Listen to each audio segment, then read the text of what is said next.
महाराज, आपकी योजना के अनुसार राजा धीरेन्द्र प्रताप ने अपनी बेटी राजकुमारी सुषमा को वनवास पर भेज दिया है। ये तो अभी शुरुआत है, आगे आगे देखो मैं क्या करता हूँ। आज हमारी बेटी को पूरे 10 महीने हो गए वन में गए हुए। न जाने वो वहाँ किस हाल में होगी। मुझे तो उसकी बहुत चिंता हो रही है। सिर्फ तुम्हें ही नहीं, मुझे भी उसकी चिंता है, लेकिन मैं कुछ भी नहीं कर सकता। इसी में उसकी और हमारे राज्य की भलाई है। 2 महीने और सब्र कर लो, फिर हमारी बेटी का वनवास पूरा हो जाएगा और वह पुनः हमारे साथ होगी। आज अचानक हमारे दरबार में कैसे आना हुआ राजा रमन, वो भी इतने दिनों के बाद? मैं आपसे एक राज की बात बताने आया हूँ राजा आदित्य। कैसा राज? इस बात की खबर तो आपको होगी ही कि राजकुमारी सुषमा लंबे समय से लापता है। हाँ, मुझे इस बात की जानकारी स्वयं राजा धीरेन्द्र प्रताप ने दी थी और उन्होंने ये भी कहा था कि 1 वर्ष पूरे होते ही वो वापस आ जाएगी। वो लापता हुई नहीं बल्कि की गई है। या क्या कह रहे हैं? भला कौन ऐसा करेगा? ऐसा खुद राजा धीरेन्द्र प्रताप ने किया है, क्योंकि वो आपके बेटे से अपनी बेटी का विवाह कराना ही नहीं चाहते। आप मुझे राजा धीरेन्द्र प्रताप के खिलाफ भड़काने की कोशिश ना करें तो ही अच्छा है, क्योंकि मुझे उन पर पूरा विश्वास है। अगर उन्होंने कहा है कि 1 वर्ष बाद उनकी बेटी वापस आ जाएगी, तो इसका मतलब वो वापस आ जाएगी। अब आप यहां से जा सकते हैं। अगर वो वापस नहीं आई तो फिर आप क्या करोगे? अगर ऐसा होता है तो उसे मैं अपना और अपने राज्य का अपमान समझूंगा, और फिर मेरे क्रोध से राजा धीरेन्द्र प्रताप और उनके राज्य को कोई नहीं बचा सकता।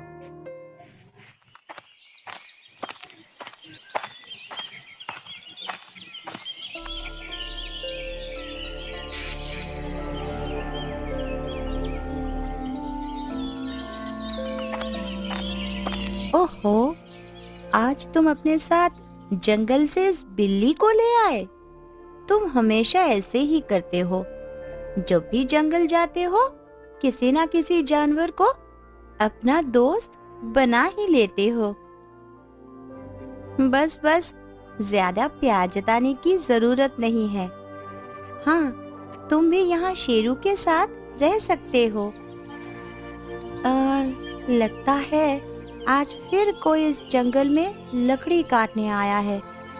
चलो शेरू, चलकर देखते हैं कि वह कौन है। अच्छा, तो वह आप हो जो पेड़ काट रहे हो दादू। मैं समझी न जाने कौन इस जंगल में पेड़ काटने आ गया। मेरे अलावा और कौन यहाँ पेड़ काटने आएगा सुषमा बेटी? लेकिन दादू, आप गलत पेड़ काट रहे हो। आपको हरा भरा पेड़ नहीं काटना चाहिए। क्या करूं बेटी, मैंने बहुत ढूंढा, लेकिन आसपास सूखा पेड़ नहीं मिला, और जलाऊ लकड़ियां ले जाना भी जरूरी है। अगर आप जंगल के हरे भरे पेड़ काटते रहोगे, तो एक दिन जंगल के सभी पेड़ पौधे खत्म हो जाएंगे। फिर अब क्या करोगे? बातें तो ऐसी समझदारी की करती है जैसे तू कहीं की राजकुमारी है। राजकुमारी तो मैं हूँ दादू। क्या तू सच में राजकुमारी है? और नहीं तो क्या, मैं इस जंगल की राजकुमारी हूँ। अच्छा, मैं तो कुछ और ही समझा था। आप क्या समझे थे दादू? मैंने समझा था जैसे तू सच में ही एक राजकुमारी है। मैं और राजकुमारी? मैं अगर राजकुमारी होती तो वन में थोड़ी ना रह रही होती। हाँ, तू बिल्कुल सही कह रही है बेटी, लेकिन 10 महीने हो गए तुझे यहाँ रहते हुए। आज तक तूने नहीं बताया कि तू कहाँ से आई है। समय आने पर आप सब जान जाओगे दादू। तू और तेरी बातें, तुझसे जीत पाना तो नामुमकिन है। मैं जानता हूँ तू यहाँ आ गई है तो मुझे ये पेड़ नहीं काटने देगी। तो अब तू ही बता कहाँ सूखा पेड़ ढूंढूं? सूखे पेड़ ढूंढने में आपकी मदद शेरू करेगा दादू। अब मैं भी बाजार जाकर जरूरी सामान ले आऊं। आज पूरे 10 महीने हो गए राजकुमारी को ढूंढते ढूंढते, लेकिन हमारे सभी गुप्तचर उसे ढूंढने में नाकाम रहे। अब सिर्फ 2 महीने और बचे हैं उसका वनवास पूरा होने में। अगर वो नहीं मिली तो मेरी योजना पूरी तरह नाकाम हो जाएगी और फिर राजा आदित्य धीरेन्द्र प्रताप के राज्य पर नहीं, मुझ पर और मेरे राज्य पर आक्रमण करेगा। आप बिल्कुल सही कह रहे हैं महाराज। शीघ्र से कुछ सोचो इससे पहले कि बहुत देर हो जाए।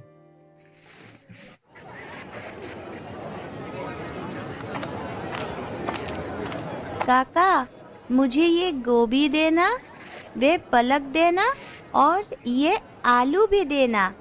और हाँ, साथ में धनिया देना मत भूलना। कितने रुपए हुए काका?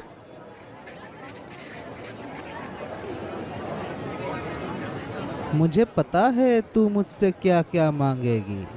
भला मैं तुझसे इनके दाम कैसे ले सकता हूँ बेटी? जब से तू यहाँ आई है इस गांव वालों की तो किस्मत ही बदल गई है।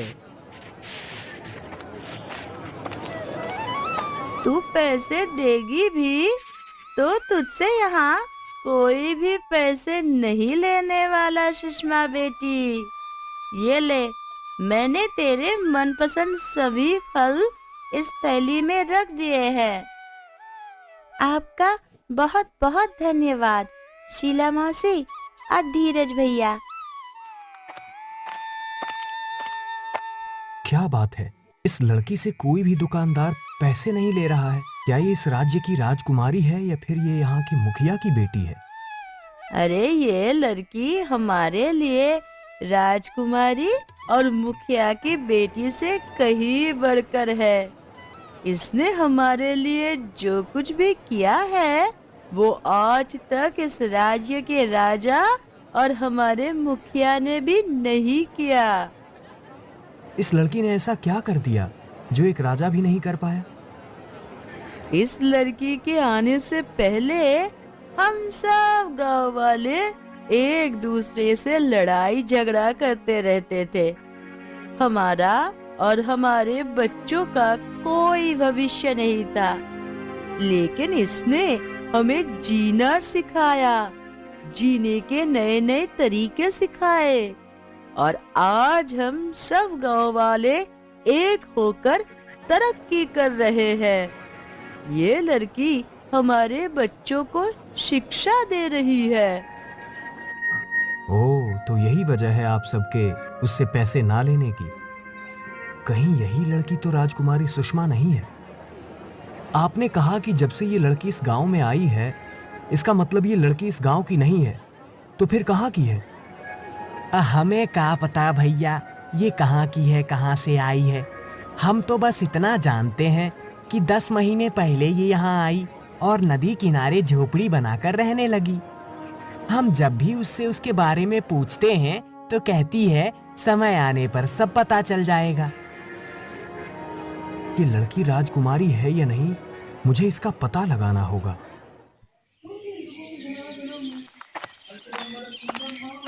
पिताजी, इतने दिन बीत गए लेकिन अब तक कुछ नहीं हुआ।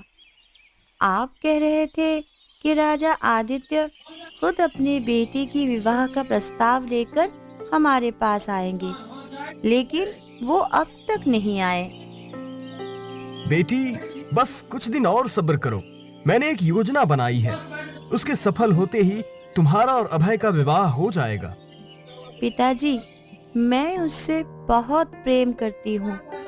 अगर मेरा विवाह उससे ना हुआ तो मैं जीवित नहीं रहूंगी। ऐसा ना कहो बेटी, तुम्हारा विवाह राजकुमार अभय से मैं करवाऊंगा। अगर राजा आदित्य राजकुमार अभय का विवाह धीरेन्द्र प्रताप की बेटी सुषमा से तय ना करते तो मैं कब का अपनी बेटी का विवाह अभय से करवा चुका होता। इसीलिए तो मुझे और आपको ऐसी योजना बनानी पड़ी जिससे राजकुमारी सुषमा को 1 वर्ष का वनवास हुआ। अब मैंने एक और योजना बनाई है। अब राजकुमारी सुषमा को मरना होगा।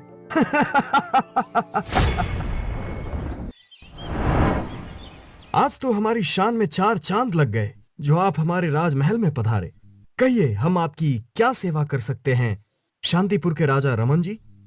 मेरी बेटी ज्योति आपके बेटे राजकुमार रमन से बहुत प्रेम करती है और उससे विवाह करना चाहती है। उसी के विवाह का प्रस्ताव लेकर आपके पास आया हूं। आपने आने में बहुत देर कर दी रमन जी। अभी कुछ देर पहले ही मैंने अपने बेटे का विवाह रतनगढ़ की राजकुमारी सुषमा से तय कर दिया है। अभी विवाह तय हुआ है, विवाह हुआ नहीं है आदित्य जी। आप कहना क्या चाहते हैं?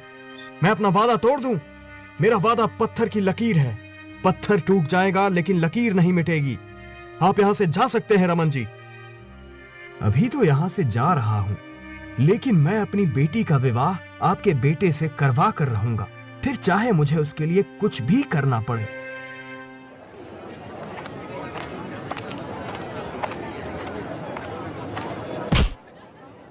क्षमा करना बाबा, मैंने आपको आते हुए नहीं देखा। हाँ बेटी, मुझ गरीब को भला तुम कैसे देखोगी? तुम महलों की राजकुमारी जो ठहरी और मैं गलियों में भीख मांगता एक भिखारी। ऐसी बात नहीं है बाबा, मेरी नजरों में सब लोग एक बराबर है। जब तक तुम मुझ गरीब की तकलीफ और परेशानियां नहीं समझोगी तब तक तुम्हें यह एहसास नहीं होगा कि मुझ जैसे लोग कैसे जीते हैं। ये तुम क्या कह रहे हो? मेरी बेटी ने तुमसे क्षमा मांग ली ना, अब जाओ यहां से। इतना घमंड ठीक नहीं है राजा। इस राजपाट की वजह से तुम्हें और तुम्हारी बेटी में घमंड है, तो मैं तुम्हारी बेटी को श्राप देता हूं कि आज के बाद वो वनवासी का जीवन जिएगी और मेरी तरह जीवन भर भीख मांगेगी। मुझे और मेरी बेटी को किसी भी तरह का घमंड नहीं है। कृपया उसे इतना कठोर दंड ना दें, उसे क्षमा कर दें। मैं अपना श्राप वापस तो नहीं ले सकता, लेकिन उसे कम जरूर कर सकता हूं।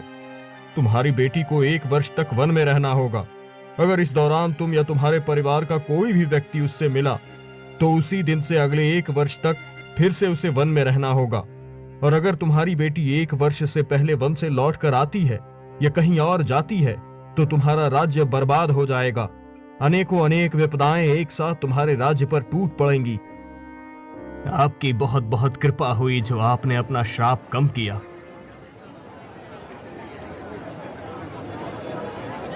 तुम दोनों किसके बारे में बात कर रहे हो? तुम चारों कहां से आए हो?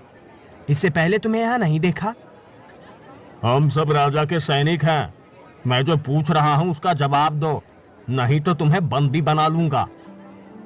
हम दोनों तो उस लड़की के बारे में बात कर रहे थे जो कुछ महीने पहले यहाँ आई थी और अभी नदी किनारे रहती है। हो न हो वही लड़की राजकुमारी सुषमा ही होगी।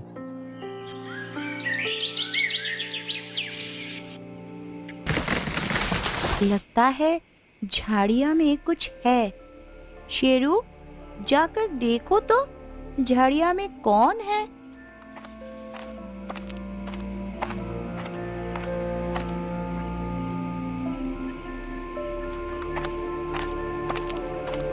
तुम कौन हो और झाड़ियां के पीछे छुपकर क्या कर रहे हो?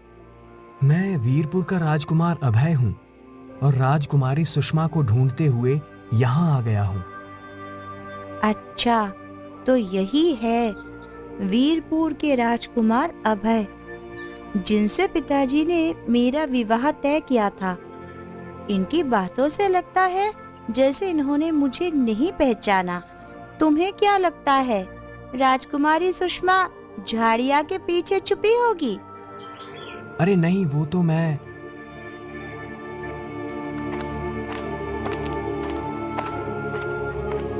क्या हुआ शिखा, तुम इतनी घबराई हुई क्यों हो? दीदी, दादू, चाचू, मौसी और भैया बहुत बीमार हो गए हैं। चलो जल्दी चलो,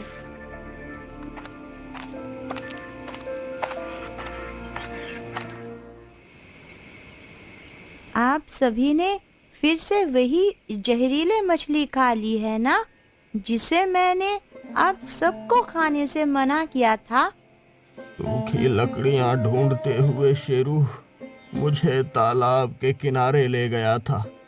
वहां सूखी लकड़ियां तो नहीं मिली, लेकिन तालाब में मछलियां मिल गईं, जिन्हें पकड़कर ले आया।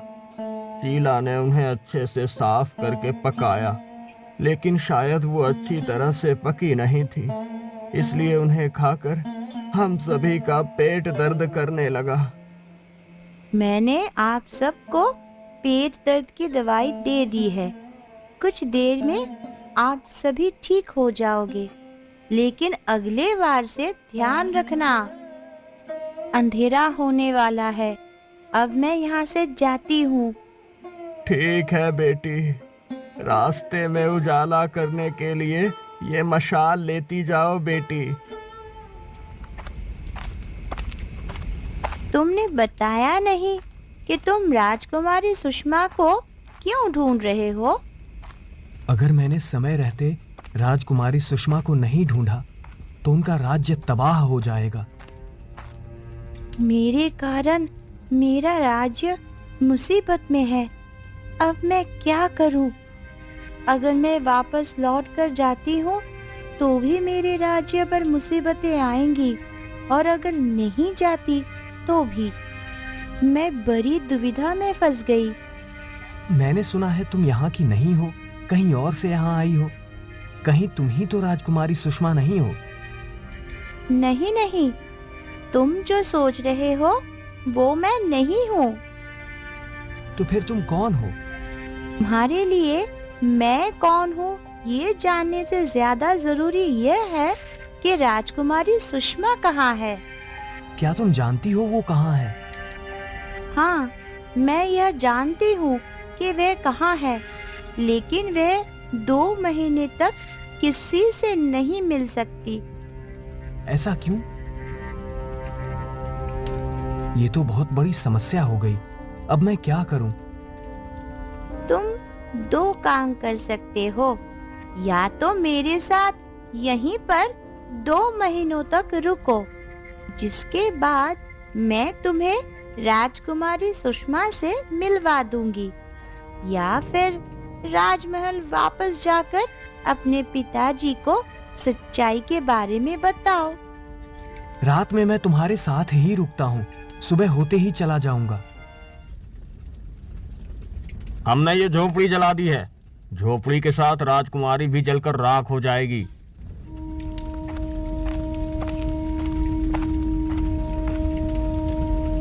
मेरी झोपड़ी में आग किसने लगाई? ए लड़की, क्या ये झोपड़ी तेरी है? हाँ हाँ, यह मेरी झोपड़ी है। इसका मतलब तू ही है राजकुमारी सुषमा। इसे उठाकर जलती हुई झोपड़ी में फेंक दो। शेरू, मेरी रक्षा करो।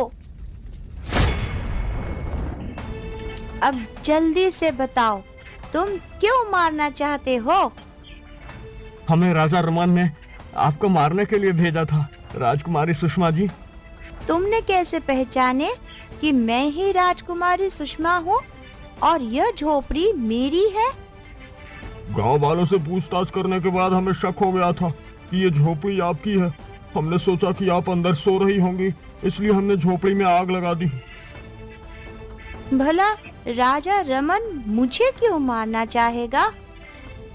वो सब हमें नहीं पता। हाँ, हम तो बस उनके आदेश का पालन कर रहे थे। जी हाँ। मैं अब समझ गया कि राजा रमन आपको क्यों मारना चाहते हैं। भला राजा रमन मुझे क्यों मारना चाहेगा? वो नहीं चाहते कि मेरा और आपका विवाह हो। वो अपनी बेटी का विवाह मुझसे करवाना चाहते हैं, इसलिए उन्होंने आपको जान से मारने की साजिश रची। मुझे तो ये भी लगता है कि आपको वनवास भेजने में भी उनकी कोई चाल है।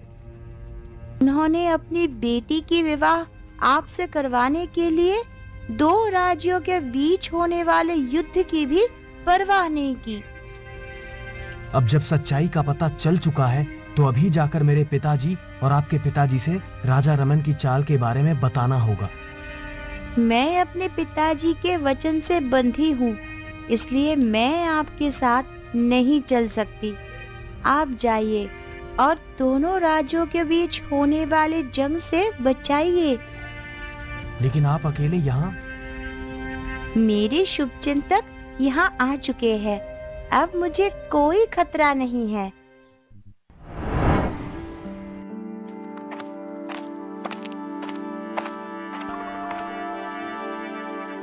राजा रमन की नीयत में मुझे शुरू से ही खोट नजर आती थी, लेकिन वो इतनी गिरी हुई हरकत कर सकते हैं, मुझे इसका अंदाजा नहीं था। राजा धीरेन्द्र प्रताप के पास जाकर उन्हें रमन की चाल के बारे में बताना होगा।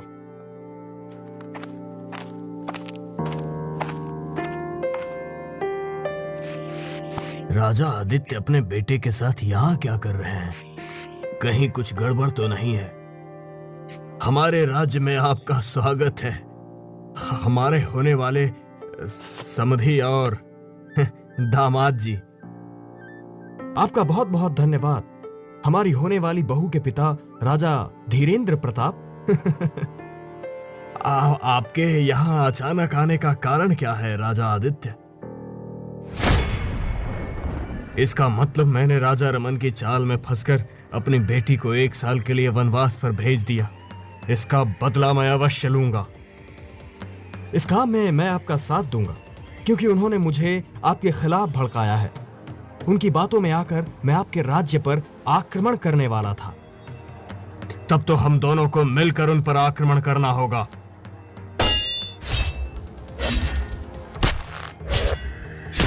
तुमने मुझे राजा धीरेन्द्र प्रताप के विरुद्ध भड़काने की कोशिश क्यों की? यह सब मैंने अपनी पुत्री के मोह में आकर किया। वो आपके बेटे राजकुमार अभय से विवाह करना चाहती थी, लेकिन आपने अपने बेटे का विवाह राजा धीरेन्द्र प्रताप की पुत्री सुषमा से तय कर दिया था। किसी भी तरह अपनी पुत्री का विवाह आपके बेटे से करवाने के लिए मैंने षड्यंत्र रचा था। मुझे क्षमा कर दो। तुमने जो कुछ भी किया, तुम्हें उसके लिए सजा मिलेगी। तुम्हारा राज्य अब मेरे अधीन रहेगा और तुम मेरी काल कोठरी की शोभा बढ़ाओगे।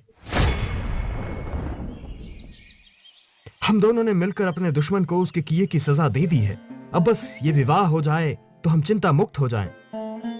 वनवास के 1 वर्ष पूरे होते ही विवाह भी संपन्न हो जाएगा। बस कुछ दिनों का इंतजार और है।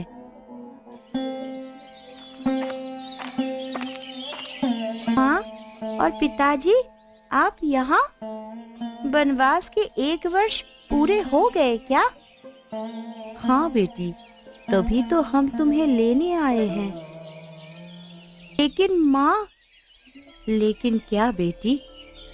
ये गांव वाले बहुत पिछड़े हुए हैं, इन्हें सुविधाओं का बहुत अभाव है, लेकिन फिर भी इन्होंने मेरा बहुत ख्याल रखा है। मैं इन्हें छोड़कर नहीं जाना चाहती। मैं यहीं रहकर इनकी भलाई के कार्य करना चाहती हूँ। मेरी होने वाली बहू के विचार बहुत अच्छे हैं। मैं तुम्हारे लिए यहीं पर एक राजमहल बनवा दूंगा। विवाह के बाद तुम और अभय यहीं रहना और इन लोगों का ध्यान रखना।